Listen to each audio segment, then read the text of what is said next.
पालक आणि पोहे ही कोणती बरं रेसिपी? हे रेसिपी पाहण्यासाठी व्हिडिओ कुठेसुद्धा स्किप न करता संपूर्ण व्हिडिओ पहा. हाय हॅलो नमस्ते, स्वाती सांडवर या यूट्यूब चॅनलवर तुम्हा सगळ्यांचं अगदी मनापासून स्वागत करते. तर इथे पहा, मी 1 कप पोहे घेतलेले आहे आणि मूठभर या ठिकाणी मी पालक घेतलेले आहे. तर पालक एका साईडला ठेवून देऊया. पालकचा कुठे वापर करायचा ते तुम्हाला मी पुढे सांगतेच. तोपर्यंत एका भांड्यामध्ये पोहे घ्यायचे. पोहे 2 पाण्याने धुतल्यानंतर त्यामध्ये पाणी ठेवायचं आणि पोहे आपल्याला या ठिकाणी भिजत ठेवायचे आहे. पोहे भिजतात ते तोपर्यंत आपण या ठिकाणी दुसरी तयारी करूया. इथे मी मिक्सरचं भांडं घेतलेलं आहे. मिक्सरच्या भांड्यामध्ये आपल्याला आलं आणि लसूण घालायचं आहे. त्यानंतर इथे मी 4 ते 5 हिरव्या मिरच्या घातलेल्या आहेत. 1 चमचा जिरे घालायचे आणि मिक्सरला आपल्याला हे वाटून घ्यायचं आहे. अगदी या पद्धतीने थोडंसं जाडसर आपल्याला वाटून घ्यायचं आहे. तर वाटणसुद्धा आपलं तयार झालेलं आहे. तर इथे आपण पालक चिरून घेऊया. इथे मी पालक धुवून निथळून घेतला होता. तर जे पालकचे देठ आहेत ते आपल्याला फेकून न देता पालकची भाजी बनवताना त्यामध्ये आपल्याला हे देठ वापरायचे आहे. आज आपण 1 कप पोहे आणि मूठभर पालकपासून भन्नाट अशी रेसिपी पाहणार आहोत. तर व्हिडिओ संपूर्ण पहा. पालकमध्ये खूप सारे फायदे असतात. रोगप्रतिकारशक्ती वाढते. डोळ्यांच्या आरोग्यासाठी सुद्धा ही पालक चांगली असते. तर इथे पहा, अगदी व्हिडिओमध्ये दाखवते त्या पद्धतीने पालक बारीक बारीक चिरून घ्या. तुम्ही या ठिकाणी पाहू शकता मी सगळा पालक बारीक चिरून घेतलेला आहे. त्यानंतर आपल्याला या ठिकाणी कोथिंबीरसुद्धा बारीक चिरून घ्यायची आहे. तोपर्यंत तुम्ही आपल्या चॅनलवर नवीन आला असेल ना तर प्लीज एक सबस्क्राईब नक्कीच करा. तर तुम्ही या ठिकाणी पाहू शकता मी पालक आणि कोथिंबीर दोन्हीसुद्धा चिरून घेतलेलं आहे. त्यानंतर आपण पोहे भिजत घातले होते ते पोहे आपल्याला हाताने मळून घ्यायचे आहेत. अगदी व्हिडिओमध्ये दाखवते त्या पद्धतीने करा. इथे आपल्याला पोह्याचा हा गोळा तयार करून घ्यायचा आहे. तर तुम्ही पाहू शकता इथे मी पोह्याचा गोळा तयार करून घेतलेला आहे. तो पोहे व्यवस्थित मळून घेतल्यानंतर त्यामध्ये आपल्याला चिरलेला पालक घालायचा आहे. तर इथे मी चिरलेला पालक घालते. मुलं पालक खात नाही, त्यामुळे असं काही करून मुलांना खाऊ घातलं तर मुलं देखील आवडीने खातात. पालक घातल्यानंतर त्यामध्ये आपल्याला चिरलेली कोथिंबीर, 1 वाटी बेसन पीठ घालायचं आहे आणि आपण मिक्सरला जे वाटण तयार करून घेतलं होतं ते वाटण घालायचं आहे. वाटण घातल्यानंतर त्यामध्ये आपल्याला पाव चमचा हळद घालायची आहे. पाव चमचा हळद घातल्यानंतर आपल्याला 1 चमचा मिरची पावडर घालायची आहे. इथे मी छोटा चमचा वापरलेला आहे. आणि रंग छान येण्यासाठी त्यामध्ये आपल्याला अर्धा चमचा काश्मीरी मिरची पावडर घालायची आहे. 1 चमचा या ठिकाणी मी ओवा घेतलेला आहे. तर आपल्याला थोडा हातावर क्रश करून हा ओवा घालायचा आहे. पालक खाल्ल्याने आपली पचनक्रियासुद्धा सुधारते आणि रक्तशुद्धीकरणसुद्धा अगदी पालक खाल्ल्यामुळे होतं. त्यानंतर आपल्याला चवीनुसार मीठ घालायचं आहे. चवीनुसार मीठ घातल्यानंतर आपली घरात जी पळी असते ती आपल्याला 1 पळी या ठिकाणी तेल घालायचं आहे आणि याचा आपल्याला गोळा तयार करून घ्यायचा आहे. तेल घातल्यामुळं आपल्याला नाश्त्याला छान असा कुरकुरीतपणा येतो. तर चमचा साईडला ठेवते आणि हातानेच या ठिकाणी याचा गोळा तयार करून घेते. तोपर्यंत अजूनसुद्धा व्हिडिओला लाईक केलं नसेल ना तर प्लीज एक लाईक नक्कीच करा.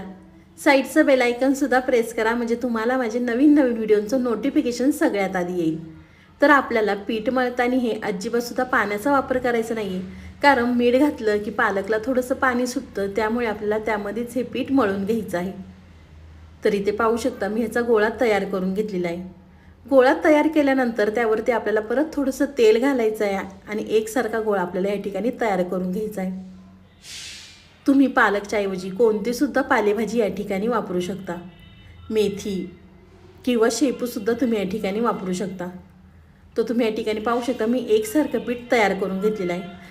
पीठ तयार झालं की हात स्वच्छ धुवायचे आणि त्यानंतर या ठिकाणी आपल्याला लिंबा एवढा गोळा घ्यायचा आहे आणि हातावर आपल्याला ह्याचे वडे थापून घ्यायचे आहेत. तुमच्या लक्षात आलंच असेल की आज आपण नेमकी कोणती रेसिपी बनवलेली आहे. तर आज आपण पालकपासून खमंग असे हे वडे तयार केलेले आहेत. तर तुम्ही पाहू शकता मी इथे पालक वडा तयार करून घेतलेला आहे. तर त्यावरती आपल्याला थोडे थोडे तीळ घालायचे आहेत आणि परत एका हाताने प्रेस करून घ्यायचं आहे.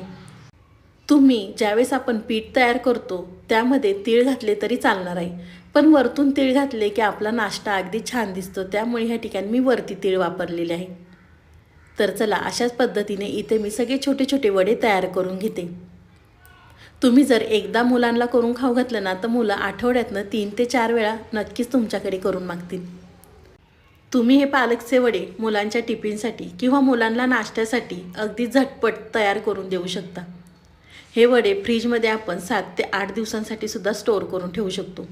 कसे करायचे तर तुम्हाला व्हिडिओमध्ये पुढे सांगते, त्यासाठी व्हिडिओ कुठेसुद्धा स्किप न करता संपूर्ण व्हिडिओ पहा। तर चला, अशाच पद्धतीने इथे मी सगळे वडे तयार करून घेते।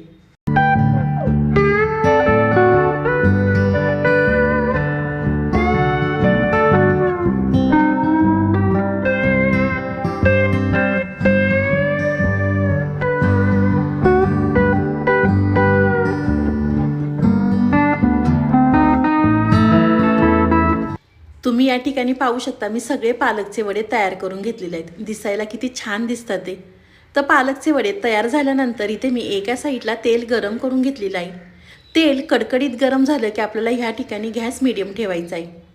त्यानंतर आपल्याला तेलामध्ये एक एक वडा सोडायचा आहे आणि दोन्ही साईडनी छान रंग येईपर्यंत आपल्याला तळून घ्यायचे आहेत। मी तुम्हाला म्हटलं होतं फ्रीजमध्ये हे पालकचे वडे तुम्ही स्टोअर करून ठेवू शकता।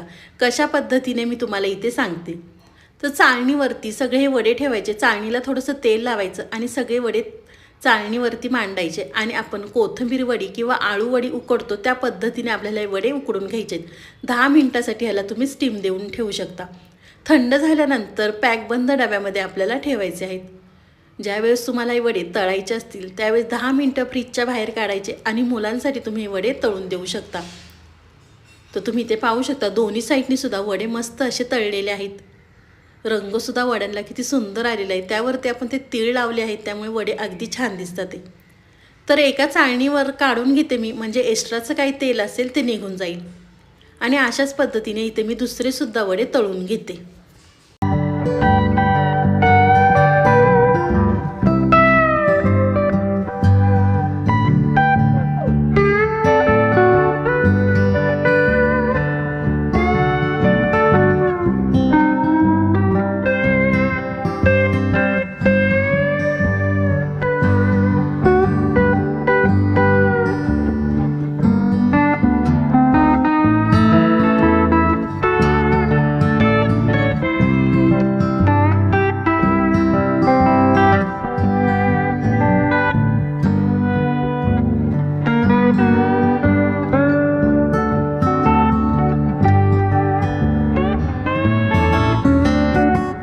तुम्ही या ठिकाणी पाहू शकता, मी सगळे पालकचे वडे तळून घेतलेले आहेत।